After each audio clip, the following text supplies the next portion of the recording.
ಅಭ್ಯರ್ಥಿಯಾಗಿ ನಮ್ಮ ಮನೆಗೆ ಬಂದಿದ್ದಾರೆ. ನಾನು ಅವರು ಇಬ್ಬರು ಭಾಳ ಹಳೆಯ ಸ್ನೇಹಿತರು, ಇಬ್ಬರು ಒಟ್ಟಿಗೆ ಶಾಸಕರಾಗಿದ್ದರು. ಒಬ್ಬ ಅಭ್ಯರ್ಥಿ ಒಬ್ಬರು ಮನೆಗೆ ಬಂದಾಗ ಏನೋ ಸ್ನೇಹಿತರು ಅಂತ ಬಂದಾಗ ಅದಕ್ಕೆ ವಿಶೇಷವಾಗಿ ಬಣ್ಣ ಕಟ್ಟೋದು, ಚರ್ಚೆ ಮಾಡೋದು, ಮಾಧ್ಯಮಗಳೆಲ್ಲ ಸುದ್ದಿ ಮಾಡೋದು ಏನು ಅಷ್ಟೊಂದು ಮಹತ್ವದ ವಿಷಯ ಅಲ್ಲ ಅಂತೇಳಿ ಸೌಜನ್ಯದ ಭೇಟಿ ಮಾಡಿದ್ದಾರೆ. ನಾನು ಸೌಜನ್ಯವಾಗಿ ಮಾತಾಡಿ ಅವ್ರ ಜೊತೆ ಕಳಿಸಿದ್ದೀನಿ. ಸರ್, ಮುದ್ದನಮೇಗೌಡರು ಕಾಂಗ್ರೆಸ್ ಪಾರ್ಟಿಗೆ ಈಗ ಏನಾದರೂ ನಿಮಗೆ ಸಪೋರ್ಟ್ ಮಾಡಿ ಅಂತ ಕೇಳಿದ್ರು ಸರ್? ಕ್ಯಾಂಡಿಡೇಟ್ ಆಗಿ ಬಂದವರು ಇನ್ನೂ ಕಡಲೆಪುರಿ ತಿಂದು ಹೋಗಿ ಬರ್ತಾರೆ, ಸಪೋರ್ಟ್ ಕೇಳ್ತಾರೆ. ಅವ್ರು ಕೇಳಿದ್ದಾರೆ. ಬಟ್ ನಾವೆಂಗೆ ಬೇರೆ ಪಕ್ಷದಾಗಿರೋರು ಏನಾದ್ರು ಮಾತು ಕೊಡಲಿಕ್ಕಾಗುತ್ತಾ? ಅದೆಲ್ಲ ಚರ್ಚೆ ಮಾಡಿಲ್ಲ ನಾವು. ಅಭ್ಯರ್ಥಿಯಾಗಿ ನಮ್ಮ ಮನೆಗೆ ಬಂದಿದ್ದಾರೆ. ನಾನು ಅವರು ಇಬ್ಬರು ಭಾಳ ಹಳೆಯ ಸ್ನೇಹಿತರು, ಇಬ್ಬರು ಒಟ್ಟಿಗೆ ಶಾಸಕರಾಗಿದ್ದರು.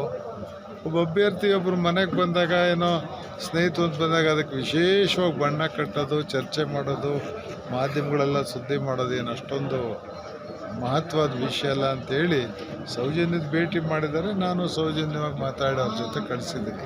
ಸರ್, ಮುದ್ದನಮೇಗೌಡರು ಕಾಂಗ್ರೆಸ್ ಪಾರ್ಟಿಗೆ ಈಗ ಏನಾದರೂ ನಿಮಗೆ ಸಪೋರ್ಟ್ ಮಾಡಿ ಅಂತ ಕೇಳಿದ್ರು ಸರ್? ಕ್ಯಾಂಡಿಡೇಟ್ ಆಗಿ ಬಂದವರು ಇನ್ನೂ ಕಡಲೆಪುರಿ ತಿಂದು ಹೋಗಿ ಬರ್ತಾರೆ, ಸಪೋರ್ಟ್ ಕೇಳ್ತಾರೆ. ಅವ್ರು ಕೇಳಿದ್ದಾರೆ. ಬಟ್ ನಾವೆಂಗೆ ಬೇರೆ ಪಕ್ಷದಾಗಿರೋರು ಏನಾದ್ರು ಮಾತು ಕೊಡಲಿಕ್ಕಾಗುತ್ತಾ? ಅದೆಲ್ಲ ಚರ್ಚೆ ಮಾಡಿಲ್ಲ ನಾವು.